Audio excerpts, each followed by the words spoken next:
தளபதி விஜயை நேரில் சந்தித்த விஜயகாந்த் மகன். வெளிவந்த புகைப்படங்கள்.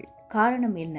நடிகர் விஜய் தற்போது சினிமாவில் இருந்து விலகி முழுமையாக அரசியலில் ஈடுபட உள்ளார். தளபதி 69 தான் தன்னுடைய கடைசி படம் என அவர் அறிவித்துள்ளார்.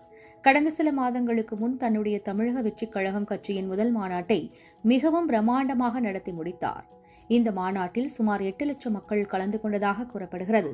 சினிமாவை விட்டு விலகி அரசியலில் ஈடுபட்டு வரும் தளபதி விஜயை விஜயகாந்தின் மகனும் தேமுதிக கட்சியின் முக்கிய நபருமான விஜய பிரபாகரன் நேரில் சென்று சந்தித்துள்ளார். நாளை கேப்டன் விஜயகாந்தின் 1ஆம் ஆண்டு நினைவு விழாவிற்கு விஜயை அழைக்க நேரில் சென்று சந்தித்துள்ளார் என தெரியவந்துள்ளது. அப்போது எடுக்கப்பட்ட புகைப்படங்கள் வெளியாகியுள்ளது. இதோ அந்த புகைப்படங்கள்.